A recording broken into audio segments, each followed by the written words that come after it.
Bonjour et bienvenue dans un nouveau Last Level qui va être aujourd'hui consacré à The Adventure of Batman and Robin qui est sorti donc sur Game Gear en 1995. Dans ce jeu de plateforme en 2D, on incarne Batman lancé à la poursuite du Joker qui a enlevé Robin.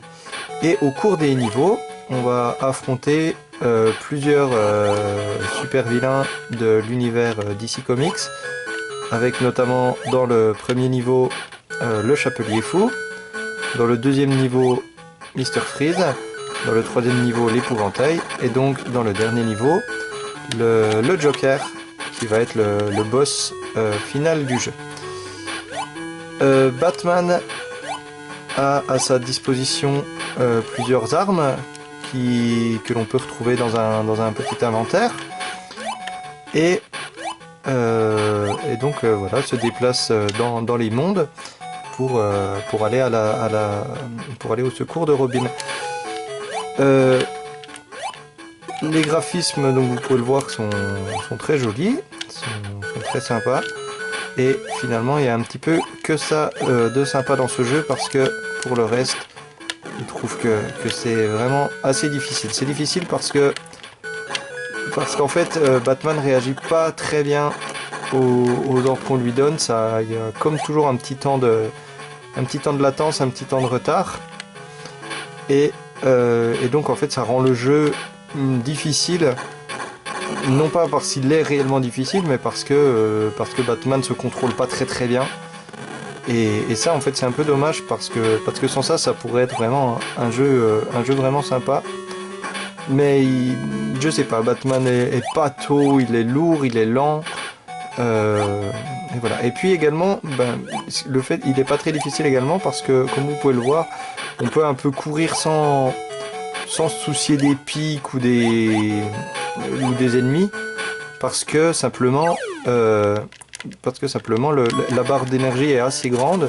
On a 9 vies de base et donc en fait on peut courir sans vraiment faire attention aux ennemis. Et d'ailleurs ce qui fait que le boss de fin, il est un peu long à battre là, le Joker, mais il est pas très difficile parce que on n'a pas vraiment besoin d'éviter ce qu'il nous envoie, on n'a pas besoin de faire attention, de calculer, de sauter par-dessus, puisque simplement se faire toucher n'est pas si grave.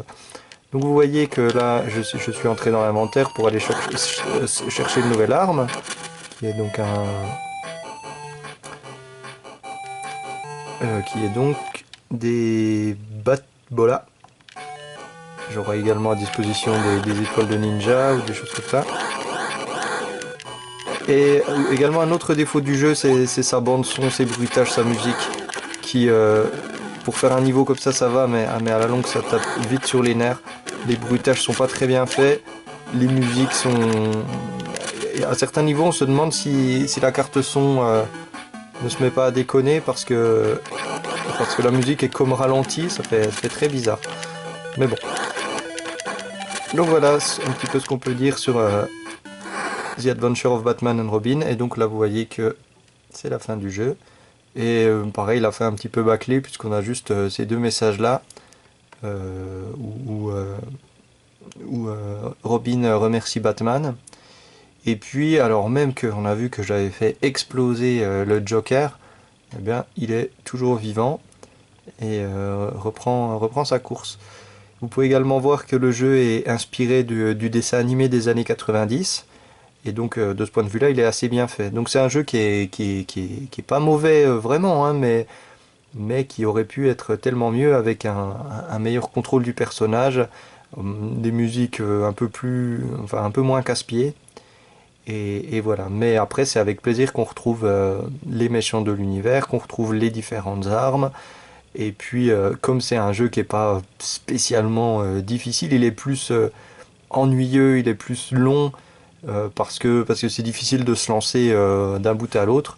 Mais au final, voilà quoi, c'est un jeu qui se finit assez simplement, d'autant que entre chaque tableau, il y a des codes, donc très rapidement on peut reprendre là où on en était, d'autant qu'il n'y a pas de score, donc on n'est pas vraiment embêté. Vous voyez également que là, dans le générique de fin, il n'y a pas de musique, donc ça rend un petit peu le jeu un petit peu tristounet, donc Alors après, vu les musiques qu'il y a tout au long du jeu, peut-être qu'on ne se plaindra pas qu'il n'y ait pas de musique, mais bon. Et voilà, le jeu est terminé. J'espère que ce Last Level vous a plu, et puis à une prochaine fois pour un nouveau Last Level.